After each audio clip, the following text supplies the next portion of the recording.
Part 1. The Wail Across the Stars. Emperor the Eternal sat upon his throne of black crystal and watched the stars burn. He had watched them burn for 11,000 years. He had seen empires rise and fall like waves upon a shore. He had witnessed the birth of suns and the death of worlds.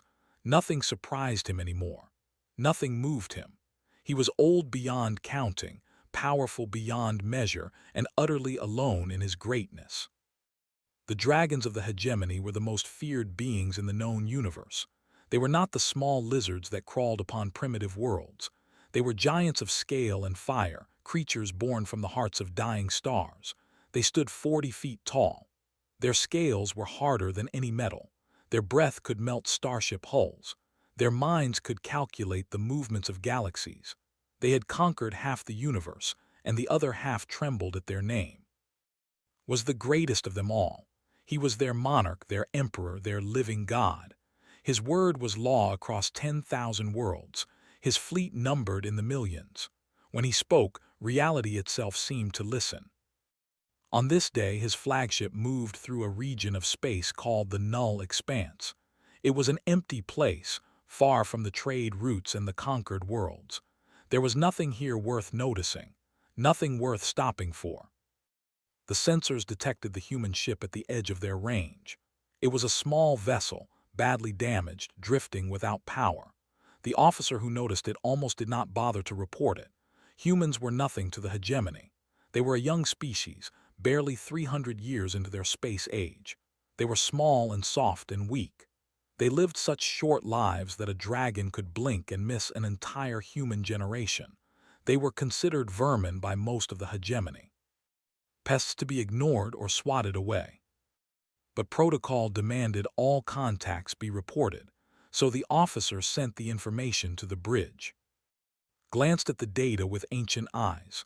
A human colony ship, ambushed by raiders from the look of the damage, engines destroyed, life support failing. He felt nothing at this information. Humans died all the time. They were born, they struggled, they died, all in the blink of a dragon's eye. It was not his concern. He was about to order the ship to continue on its path when the communication officer spoke. "My Emperor, we are receiving an audio signal from the vessel." Did not know why he gave the order to play it. Perhaps it was simple curiosity. Perhaps it was the boredom of an immortal mind seeking any distraction. Perhaps it was something else entirely, something he would not understand until much later. The sound filled the bridge. It was crying, a child crying. The sound was weak, broken by static and distance, but unmistakable. It was the wail of something small and alone and terrified. It was calling for someone who would never answer. It was begging for help that would never come. Had heard many sounds in his long life. He had heard the screams of dying civilizations. He had heard entire species beg for mercy as his fleets burned their worlds. He had heard the silence of extinction, the quiet that came after everything ended. None of it had touched him. He was beyond such things. He was a dragon, cold and eternal as the void itself. But this sound cut through him like a blade of ice. He did not understand why. It was just a human child, a creature that would die of old age before finished reading a single book from his library.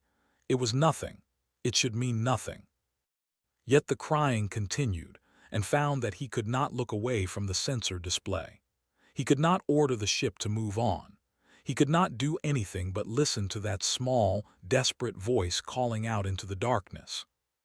His advisors watched him with confusion. The Emperor had not moved for several minutes. This was unusual, was known for his quick decisions, his cold efficiency. He did not hesitate. He did not pause. He certainly did not waste time on dying human ships. "My Emperor," one advisor dared to ask, "shall we continue on our course?" Did not answer immediately. He was listening to the crying, and something very old and very strange was stirring inside him.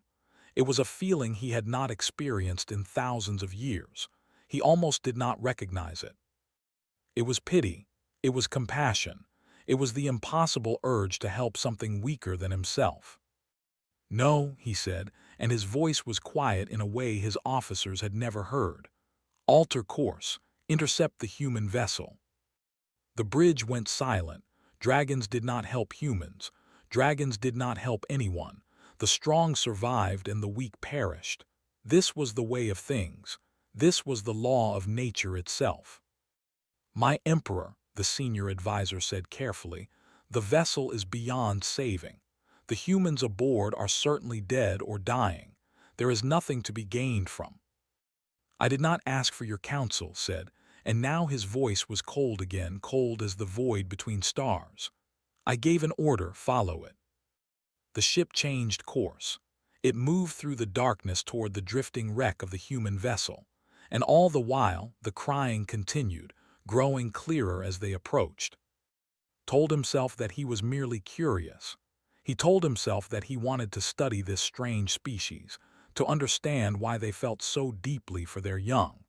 He told himself that there was some logical reason for this decision, some cold calculation that justified his actions. But deep in his ancient heart, in a place he had forgotten existed, he knew the truth. That small voice in the darkness had called to something inside him, something he thought had died long ago, something that made him feel, for the first time almost alive. The human child continued to cry, alone in the wreckage of her world. She did not know that the most powerful being in the galaxy was coming for her. She did not know that her small voice had done something impossible. She had made a dragon feel, and nothing in the universe would ever be the same. Part 2: The Impossible Child. The dragon soldiers cut through the hull of the human ship like claws through paper. They moved in perfect formation, their massive bodies filling the narrow corridors. They expected nothing. A few dead humans, perhaps some cargo worth taking. A waste of time, most of them thought. The Emperor had lost his mind. The ship was a graveyard. Human bodies lay everywhere, frozen in the positions of their final moments. Some had died fighting, weapons still in their cold hands. Others had died trying to protect something, their bodies curled around empty spaces where children or loved ones had once been. The raiders had been thorough. They had taken everything of value and left only death behind.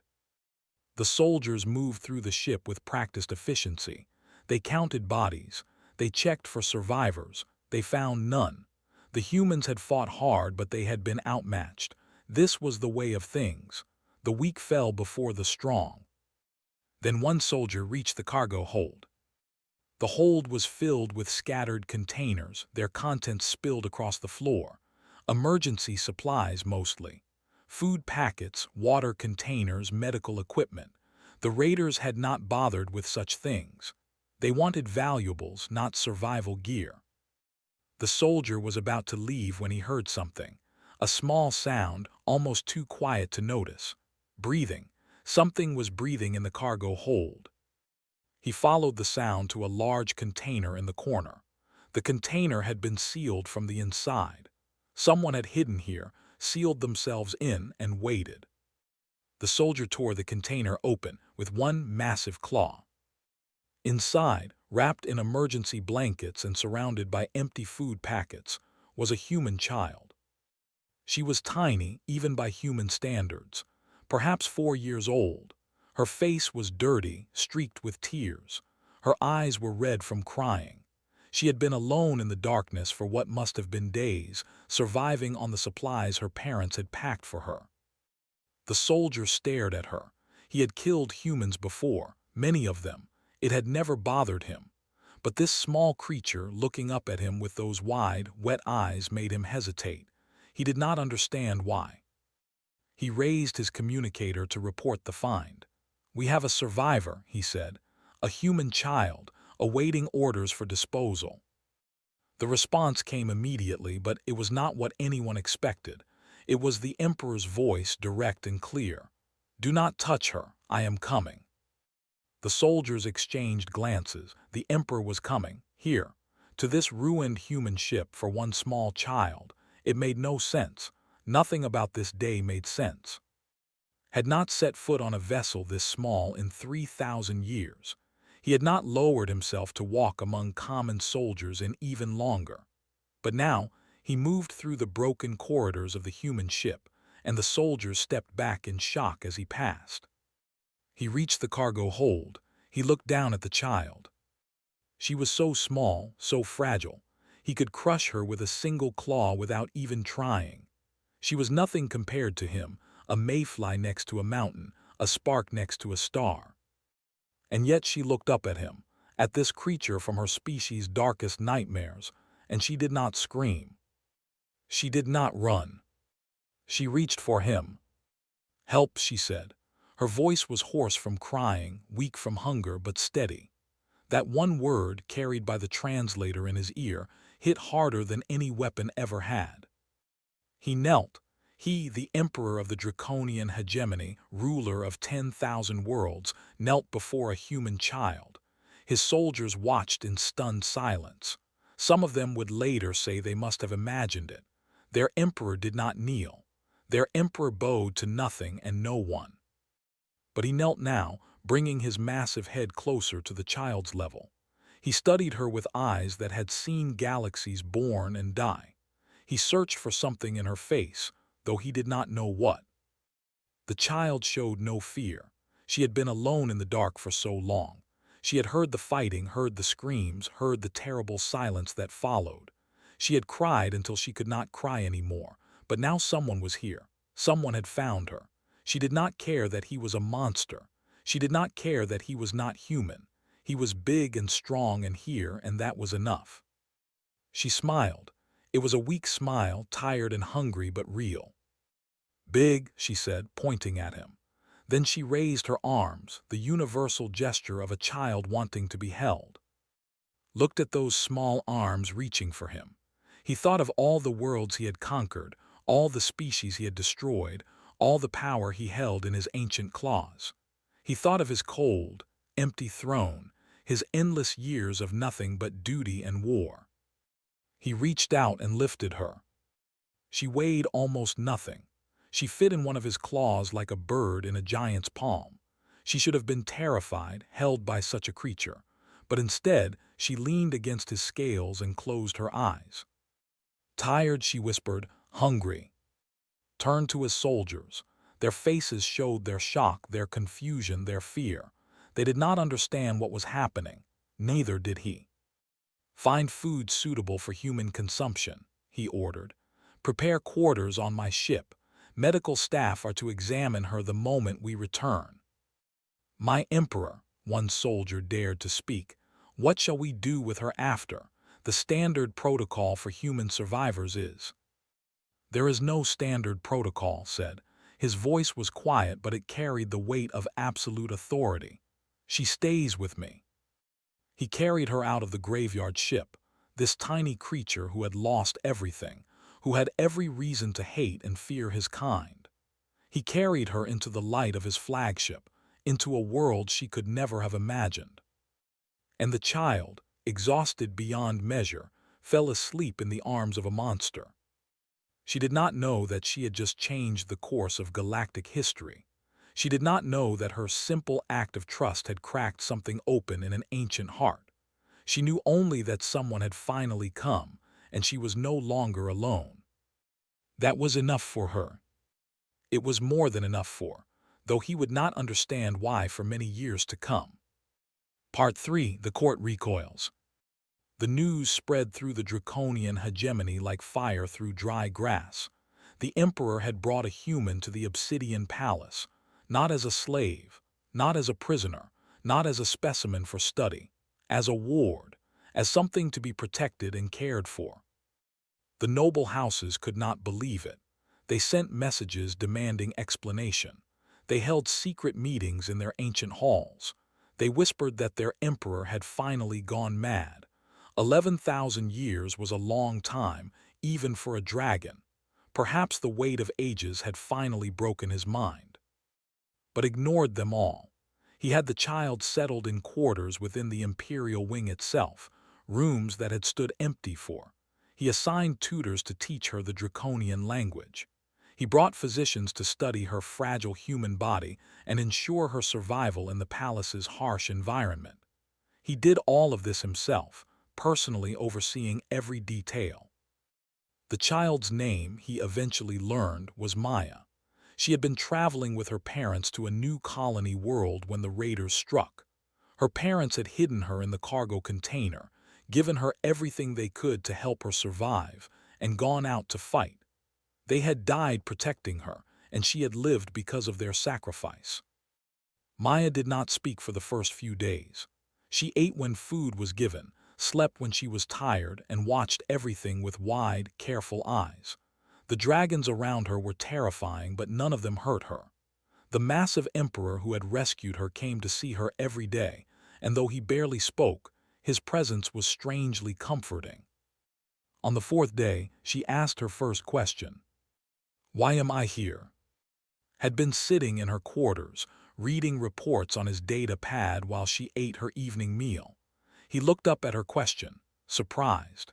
It was the first time she had spoken directly to him since that moment in the cargo hold. "Because you had nowhere else to go," he answered. "But you're a dragon," Maya said.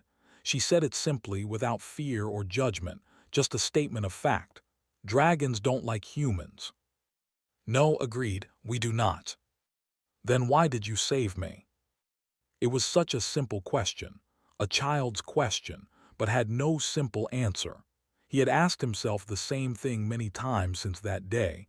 He still did not fully understand. "I heard you crying," he said finally, "and I could not leave you there." Maya thought about this for a moment. Then she nodded, as if this explanation made perfect sense. "My mom used to say that only mean people can hear crying and walk away," she said. "So you're not mean." Many would disagree with that assessment, said. There was something in his voice that might have been dark humor, might have been sadness. It was hard to tell. "They're wrong," Maya said with the absolute certainty of a child. "You saved me, you're nice." Nice? No one had called nice in 11,000 years. He did not know how to respond. So he simply returned to his reading, and Maya returned to her meal, and something strange and warm settled in the space between them. The weeks passed, and Maya began to adjust to her impossible new life. She learned Draconian faster than anyone expected. She memorized the names of her tutors, her servants, the guards who stood outside her door. She asked endless questions about everything she saw, everything she heard, everything she could imagine. The dragons did not know what to make of her. They were a species that valued silence, efficiency, cold logic. They had bred emotion out of themselves over, considering it a weakness. They did not laugh. They did not cry. They did not wonder at small things or find joy in simple pleasures. But Maya did all of these things. She laughed at the way the palace's cleaning robots bumped into each other. She cried when she dreamed of her parents, and she was not ashamed of her tears. She marveled at the view from her window, the endless stars spreading out beyond the palace walls. She asked questions that no dragon had thought to ask in thousands of years. Why is the sky that color? Why do the stars twinkle? Why do you build your buildings so tall? Do you ever play games? What's your favorite food? Do you have friends? What makes you happy? That last question stopped the dragons cold. What made them happy? They did not know. They were not sure they understood the question. Maya befriended the servant castes first. These were the lower dragons, the ones who cooked and cleaned and maintained the palace. They had not experienced kindness from a superior in generations. They did not know how to react when this tiny human child thanked them for their work, asked about their lives, remembered their names. But they learned, and slowly, quietly, something began to change in them. Maya also befriended the guards. She waved to them every time she passed. She asked them about their armor, their weapons, their training. She told them stories from Earth, tales of heroes and adventures that she half remembered from books her parents had read to her. The guards had never been told stories before. They found that they liked them. And always, every day, Maya spent time with. She asked him questions too, questions that no one else would dare to ask. Why do dragons conquer planets? What do you get from it? Doesn't it make you sad when people die? Are you lonely up on that big throne? Do you ever wish you could just play instead of work all the time? These questions disturbed. They made him think about things he had not considered in. They made him examine his own existence, his own choices, his own feelings in ways he had never done before. He had no answers for her, and that troubled him more than anything else. The noble houses continued to whisper. They continued to plot. They believed the emperor would eventually come to his senses, would dispose of the human and return to normal. They waited for the madness to pass. But it did not pass. And as the months went by, as Maya grew and changed and filled the obsidian palace with something it had never known before, the noble houses began to realize that something far more dangerous than madness was at work. The human child was changing their emperor. And through him, she might just change everything. Part 4. The Child Changes Everything. 8 years passed in the obsidian palace. Maya grew from a frightened child into a confident young girl of 12. She had learned the draconian language perfectly. She knew the customs, the history, the politics of the hegemony. She walked through the palace halls like she belonged there, and slowly, impossibly, the palace had come to accept her. She was still tiny compared to the dragons around her. She would always be tiny, but size, Maya had learned, was not everything. Her words carried weight now. The servants listened to her. The guards protected her not just because they were ordered to, but because they wanted to. Even some of the noble houses had begun to accept her presence, though many still watched her with cold, suspicious eyes. But it was her relationship with that had changed the most. The emperor had never been a father. Dragons did not raise their young the way humans did. Children were hatched, tested, trained, and sent into service. There was no tenderness in the process, no love. It was efficient. It was cold. It was the dragon way. Maya had shown him a different way. She called him by his name now, not his title. She argued with him when she thought he was wrong. She made him explain his decisions instead of simply accepting them. She forced him to think about things he had never considered. And she made him feel things he had never felt.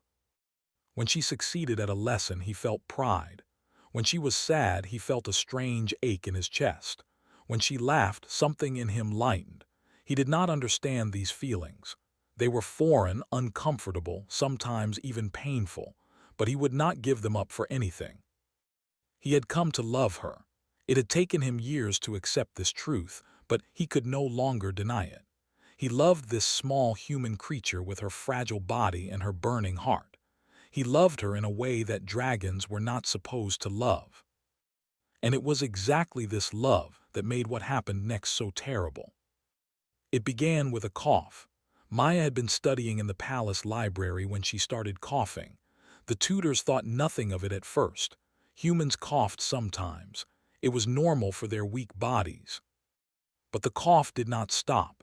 It grew worse. Maya developed a fever that no medicine could break. She became pale, tired, unable to eat. The physicians examined her and found something attacking her lungs, something their instruments could not fully identify. Human biology was fragile. The physicians had always known this. They had done their best to keep Maya healthy in an environment not designed for her species. But some things could not be prevented. Some illnesses could not be stopped. They gave the news in his throne room. "The child is dying," the head physician said. "We have tried everything. Her body is failing. She has days, perhaps a week." Did not react at first. He sat perfectly still, his ancient face revealing nothing. The advisors around him waited, expecting him to nod, to accept this news with his usual cold efficiency. Humans were mortal. This had always been known. The child had lived longer under their care than she might have elsewhere. It was unfortunate, but it was the way of things. Then rose from his throne, and the temperature in the room dropped by 10 degrees. "No," he said. His voice was quiet, but it carried more force than a scream. The advisors stepped back. They had seen their emperor angry before. They had seen him in battle in moments of great violence, but they had never seen him like this. They had never seen him afraid. Find a cure, ordered. Summon every scientist in the hegemony, search every database, contact every species we have encountered. I do not care what it takes or what it costs. My emperor, an advisor said carefully, the resources required would be enormous. For one human child it hardly seems. Turned to look at him, just looked. The advisor stopped speaking. He stopped breathing. He understood in that moment that one more word would be his last. She is not one human child, said. She is my daughter, and she will not die. The word hung in the air. Daughter. The emperor of the draconian hegemony had called a human his daughter. It was unthinkable. It was unprecedented. It changed everything. The search began immediately. Scientists were pulled from projects across the galaxy. Databases were scanned at impossible speeds. Messages were sent to allied species, to neutral species, even to species the hegemony had conquered. The answer must exist somewhere. It had to exist. And through it all sat at Maya's bedside. She was conscious most of the time, though weak. She knew she was dying. She could see it in the faces of her caregivers, could feel it in her own fatting body, but she was not afraid. I'm sorry, she told one night. I didn't mean to make trouble. You are not trouble, he said. His voice was rough, strange. You have never been trouble. You're sad, Maya said. She reached out and touched his massive claw with her small hand. I don't want you to be sad. Then do not leave me, said. It was the most honest thing he had ever said. It was the most vulnerable he had ever been. A dragon emperor begging a human child to live, a god on his knees before a mortal. Maya smiled at him, that same smile she had given him in the cargo hold 8 years ago. I'll try, she said. The cure came on the 5th day. A scientist found it buried in an ancient database, a treatment developed by a species long since extinct. It required rare materials and precise procedures, but it could be done. It would be done. Ordered every resource devoted to saving her. Ships were sent across the galaxy to gather materials. The finest physicians worked without rest. The entire hegemony mobilized for one purpose, to save the human girl their emperor loved. And they succeeded. Maya survived. She grew stronger. The color returned to her face and life returned to her eyes. She would live. When received the news, he did something no one had ever seen him do. He wept. Dragon tears were rare things, precious and hot as lava. They fell from his ancient eyes and sizzled on the floor. He wept with relief. He wept with joy.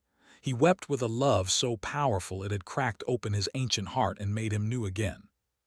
And watching him, the advisors and nobles and servants who had gathered, they understood at last what the human child had done. She had made their emperor feel. And in doing so, she had shown them all what they had been missing. Part 5. The Family Reborn. Maya lived. She grew into a woman, then into old age, her years passing like heartbeats to the immortal beings around her. But in those years, she changed more than anyone could have imagined. At 20, she became the first human ambassador to the draconian hegemony. She stood before the council of noble houses and spoke of peace between species. She spoke of trade instead of tribute, cooperation instead of conquest, friendship instead of fear. The nobles listened because they had no choice. The emperor had commanded it. But slowly, as Maya spoke, something changed in their ancient eyes. She was not weak, they realized. She was not fragile despite her mortal body. There was a strength in her that had nothing to do with claws or fire or the power to destroy worlds. It was a different kind of strength, one they had never understood before. It was the strength of compassion, the strength of hope, the strength of a heart that refused to give up on anyone, even her enemies. The peace treaty was signed that year. For the first time in its long history, the hegemony made an agreement as equals with another species. The human coalition sent ambassadors to the Obsidian Palace. Draconian diplomats walked the streets of Earth. Trade began. Communication opened. Walls that had stood for centuries began to crumble. And it was only the beginning. Maya spent her life building bridges. She taught dragons about human art, human music, human stories. She brought human children to the palace to play in the gardens where she had once played alone. She convinced to end the conquest fleets, to turn his military might toward exploration and protection rather than destruction. It was not easy. The old ways were strong, and many dragons resisted the changes. There were plots against Maya's life, threats against rule. But for every enemy, there were 10 who had been touched by Maya's kindness, who remembered a smile or a kind word or a moment when someone had seen them as more than just a servant or a soldier. The hegemony transformed around her, slowly but surely. The rigid castes began to soften. Servants were given rights they had never known. Soldiers were allowed to pursue interests beyond war. The breeding programs that had stripped emotion from the dragon species were abandoned. Children were raised with something that looked almost like love. And through it all, Maya remained at side. She grew old while he remained eternal. Her hair turned gray, then white. Her face lined with the marks of laughter and tears. Her body bent under the weight of years, but her eyes never changed. They remained bright, curious, full of wonder at the universe around her. Watched her age with a pain he had never known before. He watched the woman who had been his daughter grow old and frail, and he understood at last the terrible gift she had given him. She had taught him to love, and love for an immortal meant endless loss. But Maya never let him dwell in sadness. Even in her final years, she pushed him forward, made him promise to continue the work they had started, to protect the peace they had built. "You're going to live forever," she told him one evening, her voice thin but still strong. "That's a long time to be sad, so don't be. Remember the good things. Remember me laughing, not crying. Remember the joy, not the pain." "How can I not feel pain?" asked. "You are leaving me." "I'm not leaving you," Maya said. She reached up and touched his face, the same way she had reached for him in that cargo hold so many decades ago. "I'm just going ahead. You'll catch up eventually. Everything does." She smiled at him, and he saw in her aged face the same fearless child who had trusted a monster, who had changed an empire, who had taught an immortal god what it meant to be truly alive. Maya died on a quiet evening, surrounded by those who loved her, held her until the end, his massive claws gentle around her fragile form. She went peacefully, without fear, with that same smile on her lips. And when she was gone, the emperor of the draconian hegemony wept for the second time in his long existence. But he did not weep alone. Dragons gathered from across the empire to mourn her. Humans came too, millions of them, to honor the woman who had bridged the gap between their species. The funeral was the largest gathering in galactic history, a sea of scales and skin united in grief for one small, extraordinary life. Spoke at her memorial. He stood before billions and told them about a child crying in the darkness, about a monster who chose to answer, about a love that had changed everything. "She was not powerful by your standards or by mine," he said. "She was small and fragile, and she lived only a handful of your years. But she carried something inside her that all the power in the universe could not match. She carried hope. She carried love.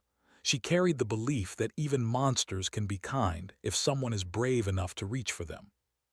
He paused, and when he spoke again, his voice was heavy with emotion that dragons had not shown for thousands of years. "She taught me that strength is not measured in conquest, that wisdom is not measured in years, that the smallest lives can carry the greatest light. I was old before she was born, and I will live long after she is gone. But everything good I do from this moment until my last will be because of her." The hegemony did not crumble after her death. Instead, it flourished. The seeds Maya had planted grew into forests. The peace she had built held strong. Generations passed, and the old ways faded, and new ways took their place. Dragons and humans lived together now. They worked together, built together, explored the stars together. They told stories about the old days, about the emperor who saved a child, about the child who saved an empire. And lived on, century after century, carrying Maya's memory like a flame in his ancient heart.